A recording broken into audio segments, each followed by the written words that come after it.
Hay algo que después de 30 años de consulta, puedo afirmar sin dudar, la mayoría de las personas buscan un psicólogo para que les diga lo que quieren escuchar, no lo que necesitan entender. Pero hoy vamos a hacer algo distinto. Vamos a explorar 9 principios que un filósofo de hace 2000 años comprendió mejor que muchos terapeutas contemporáneos sobre cómo funciona realmente la mente humana.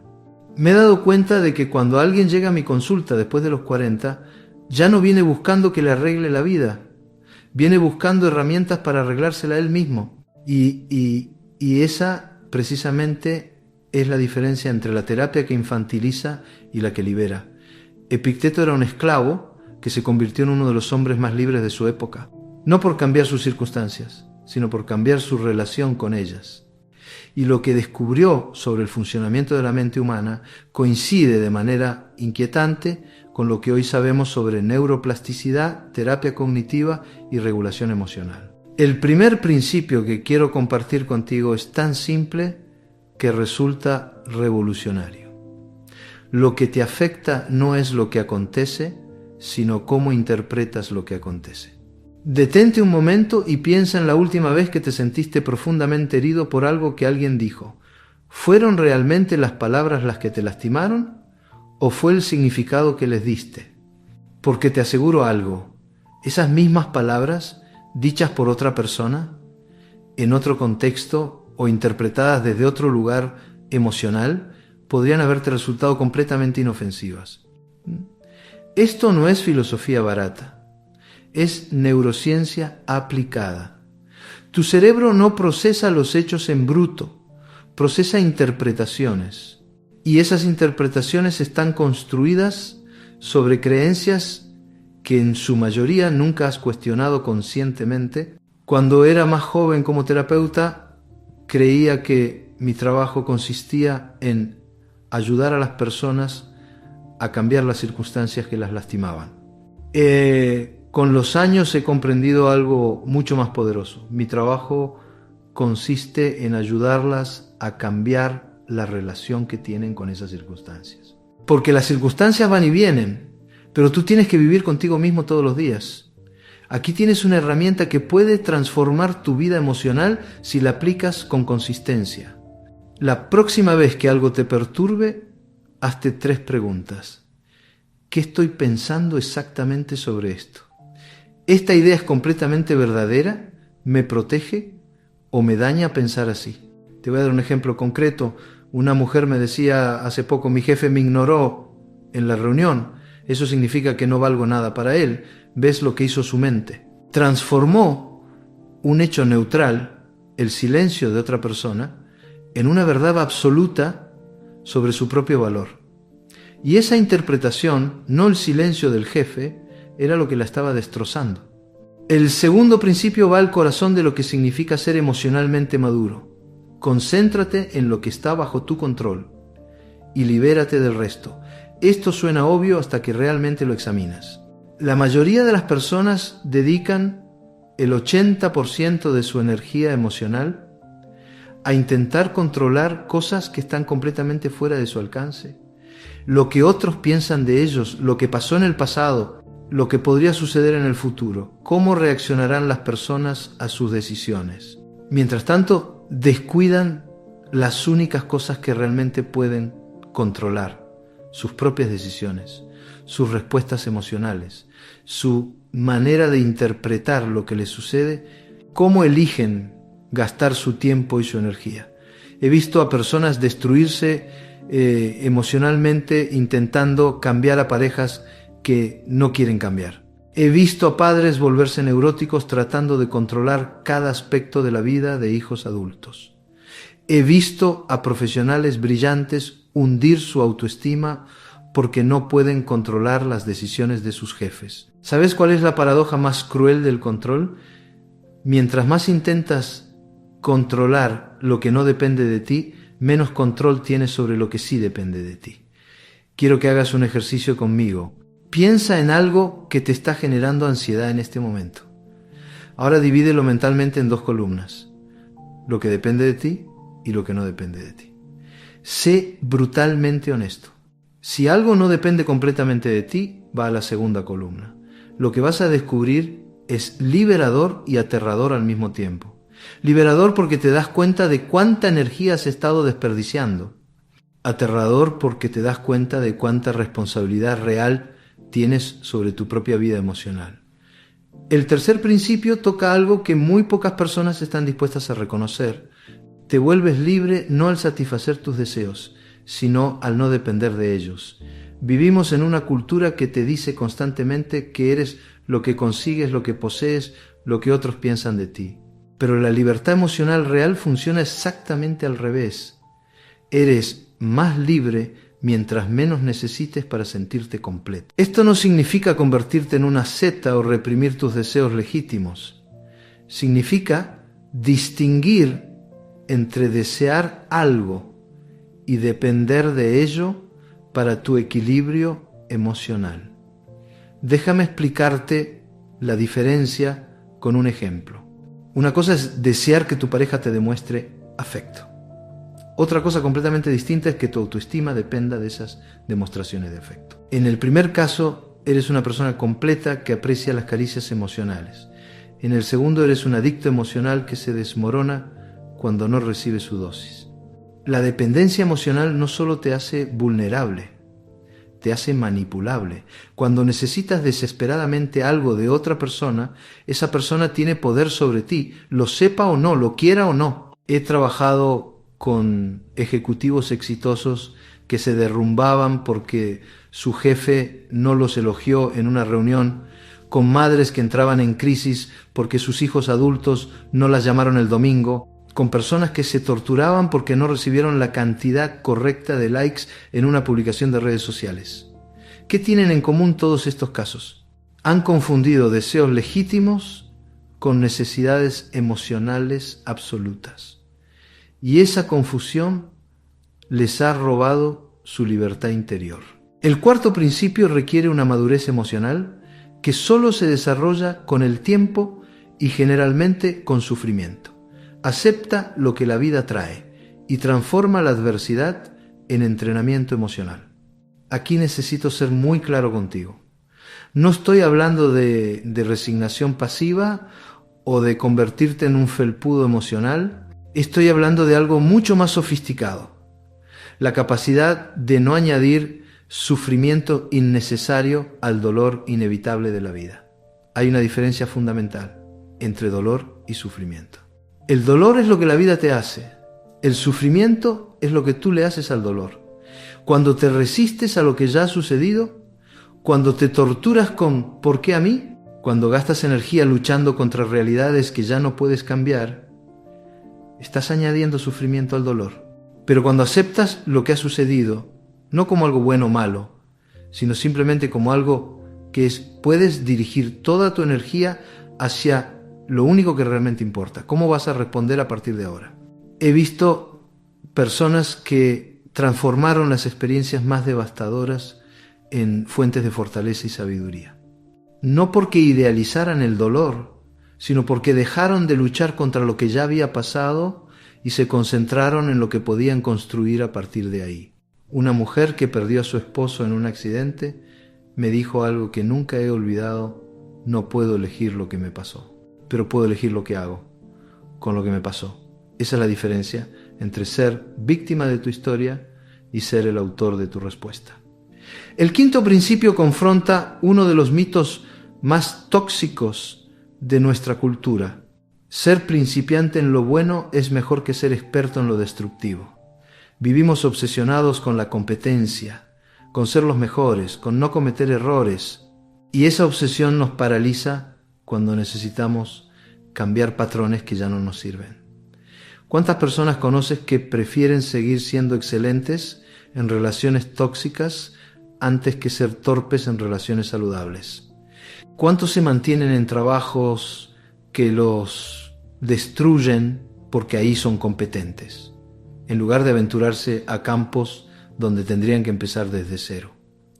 La autoestima madura no depende de ser perfecto, depende de ser auténtico. Y la autenticidad a menudo requiere la humildad de ser principiante. Cuando alguien de 50 años me dice que no puede cambiar porque así ha sido toda la vida, Le respondo, exacto. Por eso necesitas cambiar. Porque si lo que has hecho toda la vida te hubiera dado lo que realmente quieres, no estarías aquí hablando conmigo. La neuroplasticidad no tiene fecha de vencimiento. Tu cerebro puede crear nuevas conexiones hasta el día que mueras, pero solo si estás dispuesto a tolerar la incomodidad de no ser experto en lo que estás aprendiendo. El sexto principio es quizás el más radical de todos. No existe libertad real sin dominio personal. Cuando hablo de dominio personal no me refiero a una disciplina rígida o autopunitiva.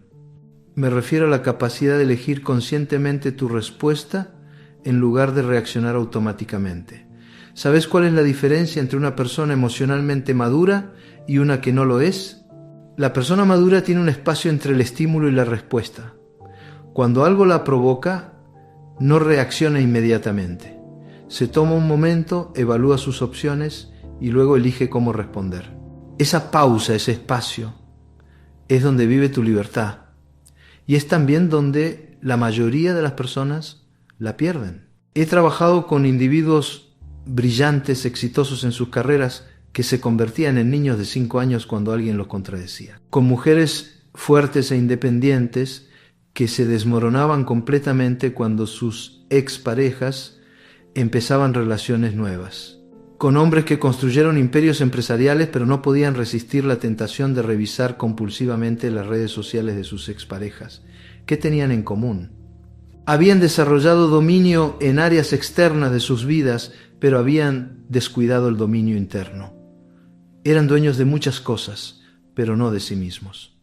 El dominio personal comienza con la capacidad de observar tus propias reacciones sin identificarte completamente con ellas.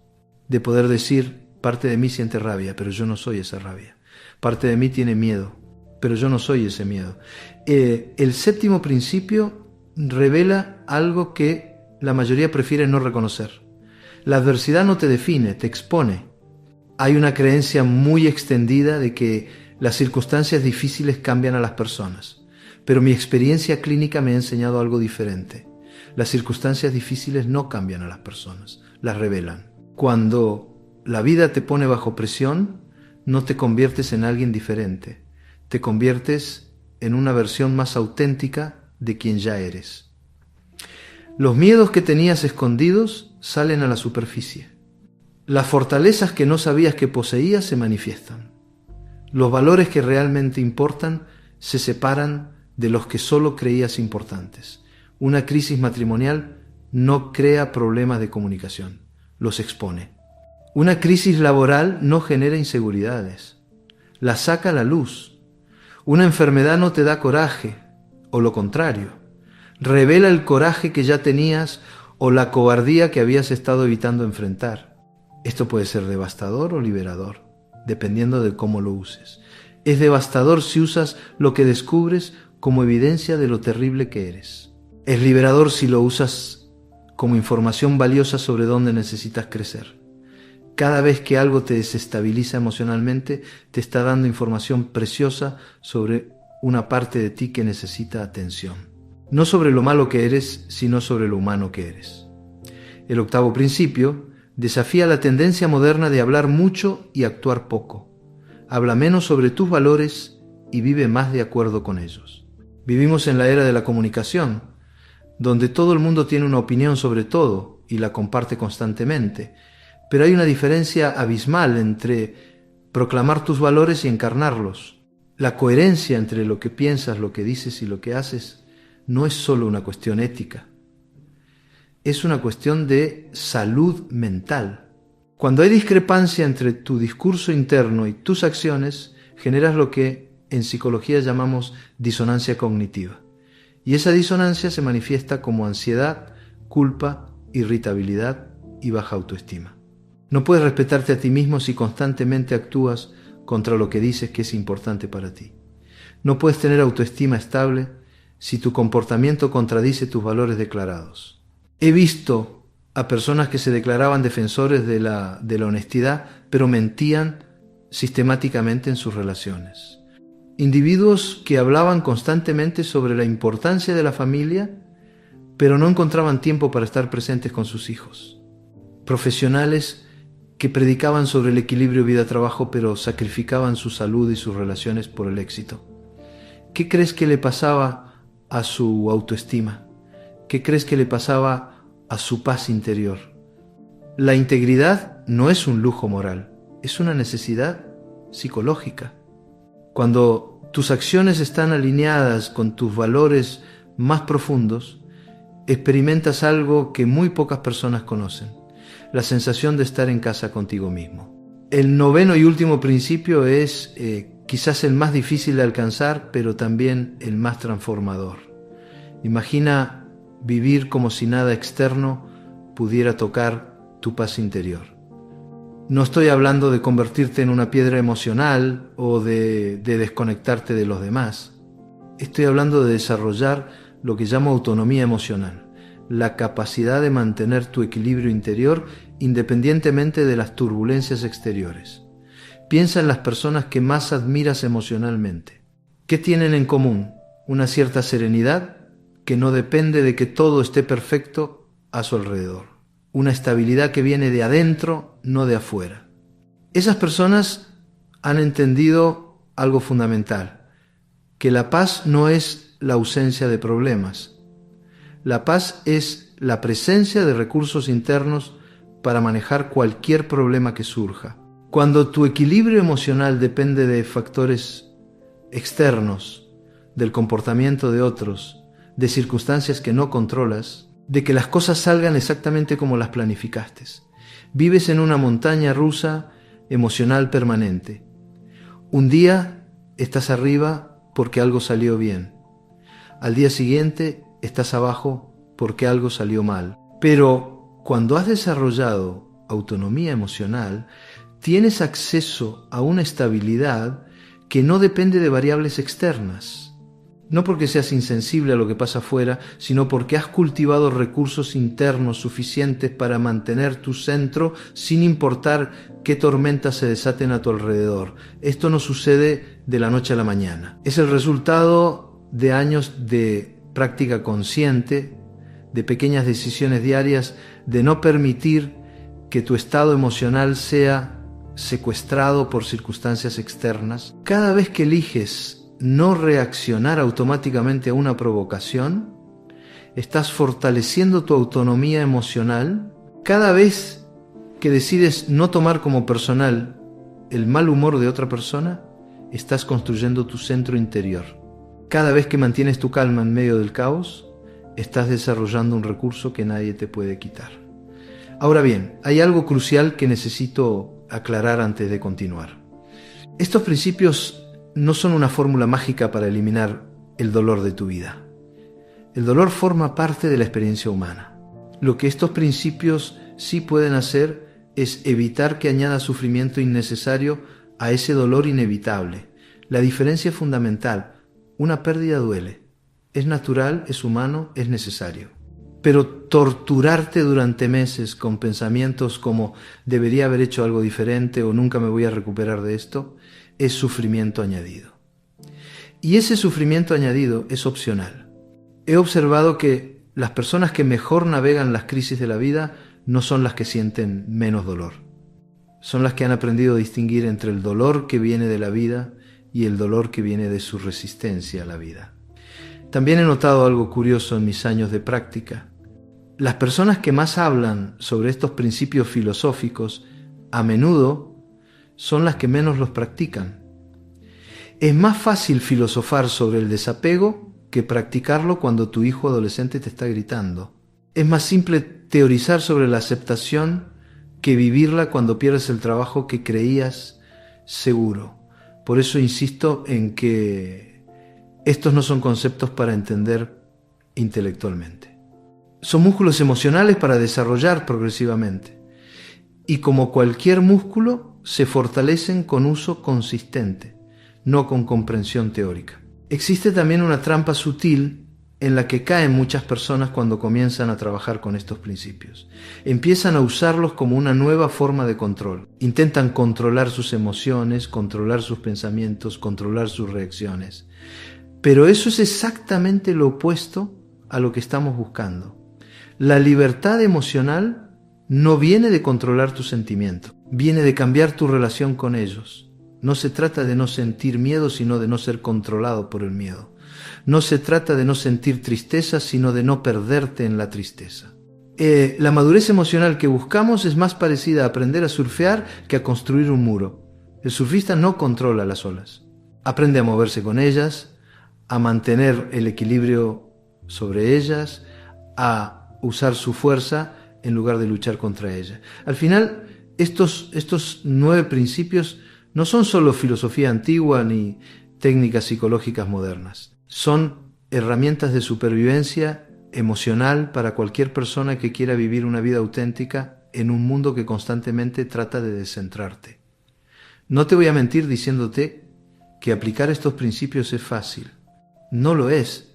Requiere un tipo de honestidad contigo mismo que puede ser incómoda. Requiere la humildad de reconocer que muchas de tus reacciones emocionales automáticas no te están sirviendo. Requiere la valentía de cambiar patrones que has repetido durante décadas. Pero también te voy a decir esto, no hay inversión que puedas hacer en tu vida que te dé mayores dividendos que el trabajo interior. Puedes perder trabajo, dinero, relaciones, propiedades, pero nadie puede quitarte la sabiduría emocional que has cultivado. Nadie puede robarte la paz interior que has construido. Nadie puede destruir la autonomía emocional que has desarrollado. La persona que eras cuando comenzaste a escuchar esto ya no es la misma persona que eres ahora. Porque la conciencia, una vez expandida, no vuelve a su tamaño original. Y eso en sí mismo ya es el comienzo de tu transformación. El camino hacia la libertad emocional no está en cambiar el mundo para que se adapte a tus necesidades. Está en desarrollar recursos internos tan sólidos que puedas mantener tu equilibrio sin importar cómo se comporte el mundo. Y esa, créeme, es la diferencia entre sobrevivir y vivir realmente. Pero déjame llevarte más profundo en esto. Porque hay aspectos de estos principios que solo se revelan cuando los has vivido, no solo cuando los has entendido. Durante mis primeros años como terapeuta, recuerdo vívidamente a un hombre de 60 años que llegó a mi consulta completamente destruido. Su esposa lo había dejado después de 30 años de matrimonio, sus hijos adultos apenas le hablaban y había perdido gran parte de su patrimonio en malas inversiones. Se sentó frente a mí y me dijo: doctor, mi vida se acabó, no me queda nada. Lo que pasó en los siguientes meses me enseñó algo que ningún libro de psicología me había mostrado. Este hombre no se recuperó cambiando sus circunstancias externas. De hecho, sus circunstancias siguieron siendo difíciles durante mucho tiempo. Se recuperó cambiando su relación con esas circunstancias. Empezó por hacer algo aparentemente insignificante. Dejó de revisar compulsivamente el teléfono esperando mensajes de su ex esposa. Ese pequeño acto de autodominio a no reaccionar automáticamente a la ansiedad fue el primer paso hacia su libertad emocional. Luego comenzó a distinguir entre sentir el dolor de la pérdida y añadir el sufrimiento de la autocompasión. El dolor de perder a su familia era inevitable y legítimo, pero el sufrimiento de repetirse soy un fracaso total era opcional y destructivo. Gradualmente empezó a aceptar que no podía controlar si su esposa volvía o no, pero sí podía controlar cómo iba a vivir sin ella. No podía cambiar el pasado, pero sí podía decidir qué tipo de hombre quería ser a partir de entonces. 6 meses después me dijo algo que jamás he olvidado. Doctor, tengo menos cosas que antes, pero me siento más completo que nunca. Había descubierto lo que significa la autonomía emocional real. Esta transformación no fue producto de pensamiento positivo o de negar la realidad. Fue el resultado de aplicar sistemáticamente estos principios que estamos discutiendo. Y lo más importante, no requirió que cambiara su personalidad. Requirió que desarrollara aspectos de sí mismo que habían estado dormidos. Hay algo que he observado consistentemente en personas que logran esta transformación. Todas pasan por lo que llamo el valle del desapego. Es esa fase incómoda donde ya no dependes de las cosas externas para sentirte bien, pero aún no has desarrollado completamente tus recursos internos. Es un lugar extraño y a veces solitario. Te das cuenta de que muchas de tus relaciones estaban basadas en dependencias mutuas, más que en amor genuino. Descubres que gran parte de tu identidad estaba construida sobre roles externos más que sobre valores auténticos. Reconoces que muchas de tus actividades eran formas de evitar estar contigo mismo más que expresiones genuinas de quién eres. Este valle puede durar meses, a veces años, y es donde muchas personas se detienen y regresan a sus patrones antiguos, porque la familiaridad del sufrimiento conocido les resulta más cómoda que la incertidumbre del crecimiento. Pero quienes persisten a través de este valle descubren algo extraordinario: que la soledad se transforma en solitud, que la independencia se convierte en interdependencia consciente, que la ausencia de drama externo permite el florecimiento de una paz interior que no sabían que era posible. He visto esto suceder una y otra vez. Personas que parecían tenerlo todo, pero se sentían vacías por dentro, que gradualmente fueron soltando apegos tóxicos y desarrollando una plenitud que venía de adentro. Y también he visto lo contrario, personas que se aferraron tanto a lo externo que perdieron contacto con su esencia interior. La diferencia no está en las circunstancias, está en la disposición a atravesar el valle del desapego. Ahora, quiero hablarte de algo que rara vez se discute abiertamente: el costo social de la madurez emocional. Cuando empiezas a aplicar estos principios consistentemente, no todos en tu entorno van a celebrarlo. Cuando ya no reaccionas automáticamente a las provocaciones, algunas personas van a intensificar sus provocaciones. Cuando ya no necesitas validación externa, algunos van a interpretar eso como frialdad o indiferencia. Cuando estableces límites claros basados en tus valores, otros van a intentar hacerte sentir culpable por no complacerlos como antes. Esto no es una falla en tu proceso, es una consecuencia natural del cambio. Las relaciones que estaban basadas en dinámicas disfuncionales van a sentir la tensión cuando una de las partes comienza a funcionar de manera más sana. He trabajado con mujeres que desarrollaron autonomía emocional y descubrieron que sus parejas se sentían amenazadas por su nueva estabilidad, con hombres que dejaron de ser reactivos y fueron acusados de haberse vuelto fríos por familiares que estaban acostumbrados a manipularlos emocionalmente. Este es uno de los precios de la libertad emocional. No todos van a entender o apoyar tu proceso de maduración, y eso está bien, porque estás haciendo este trabajo para ti, no para mantener cómodas a las personas que se beneficiaban de tu inmadurez emocional. También quiero abordar una resistencia que encuentro frecuentemente: la creencia de que estos principios te van a convertir en una persona insensible o desconectada emocionalmente. Es exactamente lo contrario. Cuando ya no estás constantemente reaccionando desde heridas emocionales, cuando ya no estás defendiéndote de amenazas imaginarias, cuando ya no estás tratando de llenar vacíos internos con validación externa, tienes acceso a una capacidad de amar y conectar mucho más profunda y auténtica. La persona emocionalmente autónoma no ama menos, ama mejor.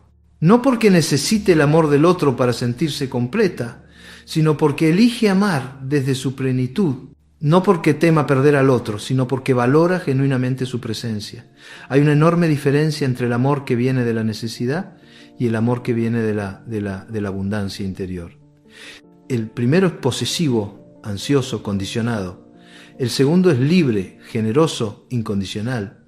He visto matrimonios transformarse completamente cuando uno de los cónyuges desarrolla autonomía emocional, no porque se vuelva distante, sino porque finalmente puede amar sin agenda oculta, sin expectativas manipuladoras, sin el miedo constante al abandono que contamina tantas relaciones.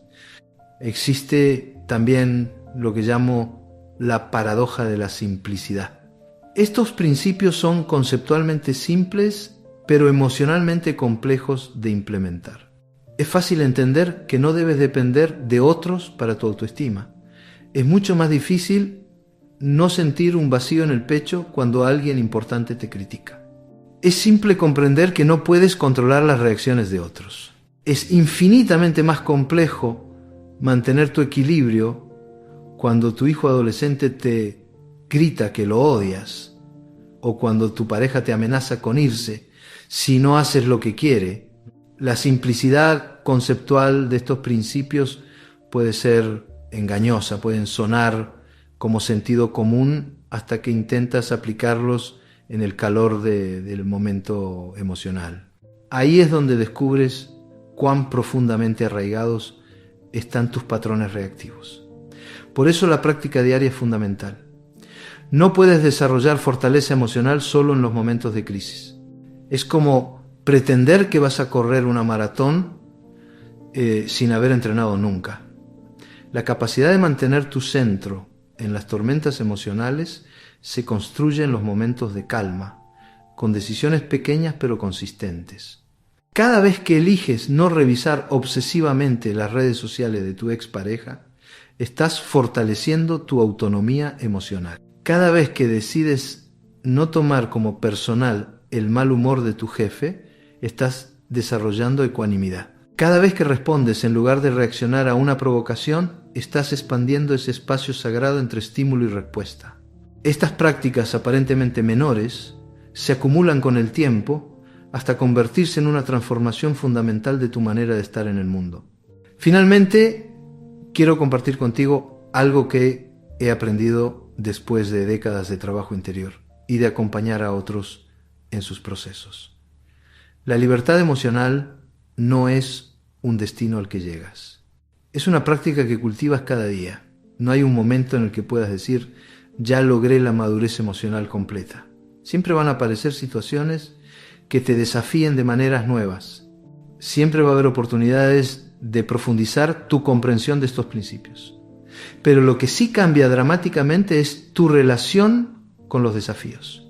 Dejas de verlos como evidencia de tu inadecuación y empiezas a verlos como oportunidades de fortalecimiento. Dejas de resistirte al crecimiento y empiezas a buscarlo activamente. La persona que comience este camino hoy no va a ser la misma persona que lo continúe dentro de un año. Y esa transformación gradual, esa evolución constante hacia una versión más auténtica y libre de ti mismo, es quizás el regalo más valioso que puedes darte. Porque al final del día, cuando todas las circunstancias externas hayan cambiado, cuando todas las personas hayan entrado y salido de tu vida, cuando todos los roles que has desempeñado hayan terminado, lo único que realmente te acompaña eres tú mismo. Y la calidad de esa compañía, la paz o el tormento que experimentas contigo mismo, depende completamente del trabajo interior que hayas hecho. Ese trabajo comienza ahora, con la próxima respiración, con la próxima decisión, con la próxima oportunidad de elegir la respuesta madura sobre la reacción automática. Y esa elección renovada, momento a momento, día a día, es lo que transforma gradualmente a un esclavo de las circunstancias en un ser humano genuinamente libre.